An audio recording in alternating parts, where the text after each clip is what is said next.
What's up guys, welcome back to Sliced. Now if you were to take the concept of good hospitality and put that into one dish, it would probably be Bint al-Sahn. This traditional Yemeni sort of honey layered pastry with black seed is the most perfect way to express hospitality in Yemeni culture. So the phrase Bint al-Sahn actually means girl of the plate, and it's actually also referred to as Al-Bint fis-Sahn, the girl in the plate. And this is because traditionally, if a Yemeni girl wants to get married, the prospective parents will come and she will make this dish, and because it's quite technical with all the thin layers of pastry, depending on how good the pastry is, it reflects a lot on her cooking skills and her abilities, and that is a really good sign for them, I guess. But even more so than that scenario, a Yemeni host who's serving food to their guests will have Bint al-Sahn on the menu, but not as a dessert. It's somewhere in between the courses. And when it's served with lashings of honey, loads of honey on top and extra honey on the side so that the guest doesn't feel embarrassed to ask for more. So like I said, it really does symbolize hospitality. It's so unfortunate though that a country with such a rich and deep food history is currently suffering one of the worst cases of starvation in the world. It's really important that we appreciate and learn from different cultures, but we appreciate them as a whole, not just in one dimension, whether it's food or music or art or something like that. So I really hope you guys enjoyed this video, but please do support some of the stuff that I've left in the link below, and hopefully we can support the cause. Okay, so we're gonna start off by making our dough. This is the main part of the dish. We're gonna combine 250 grams each of plain flour, self-raising flour, and atta, which is like a sort of high gluten chapatti flour.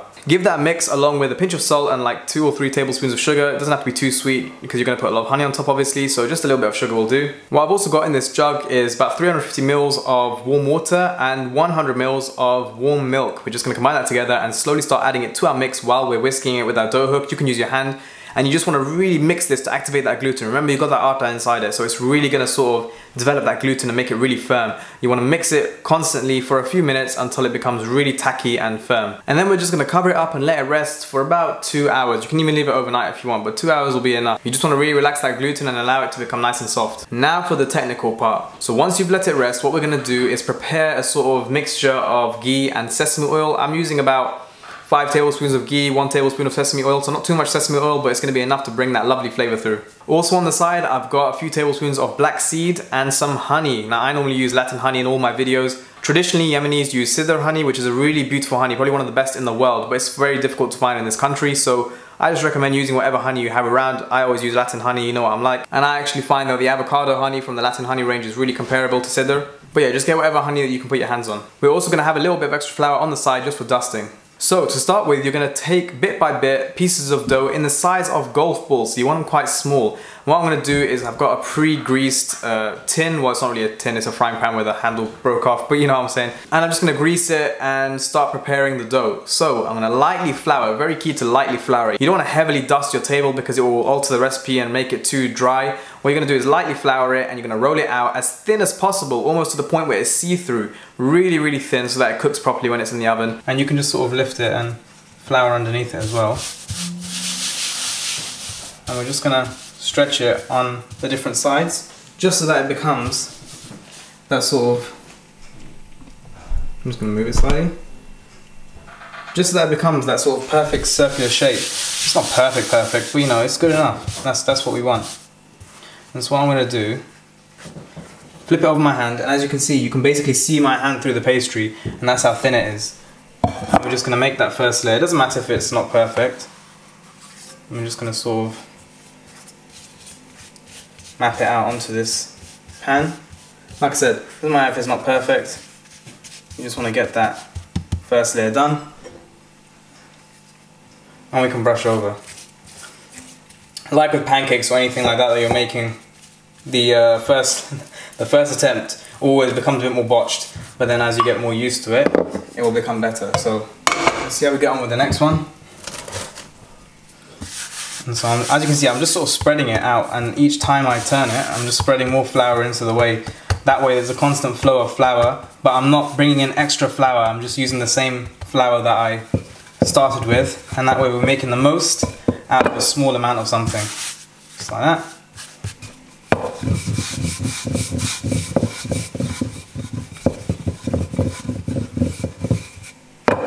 Again, it's starting to stick. A bit more flour.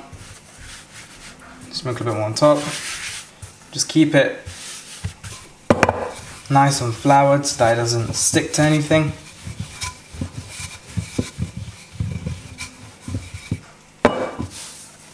I'm just going to flip it, flour it again, get a flour on top, and keep it going. That's the most important thing. Just make sure it's constantly floured, otherwise you'll end up with a big sticky mess and it won't look nice.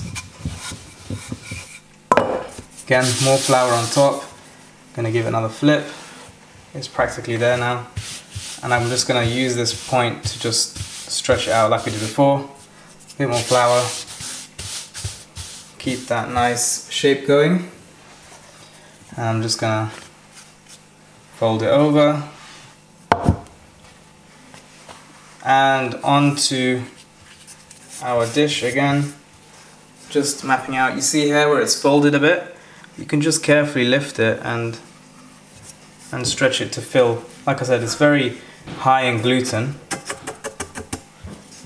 and that way it allows us to do that nicely. Brush it again with that layer.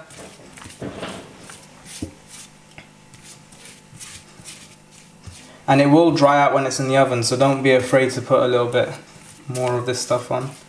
Greasing it up nicely. And I'm just going to give this layer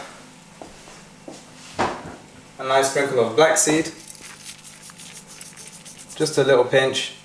Nice and high. Fill in all those spots. Next up, another layer. This time I'm just brushing it, adding nothing to it. And then a layer on top, which I'm going to sprinkle with some honey.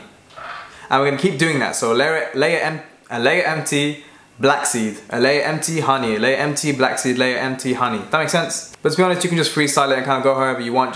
You can incorporate it in different ways. Some people might like a stronger flavor over that black seed. Some people might want it sweeter with more honey. You can just do what you want.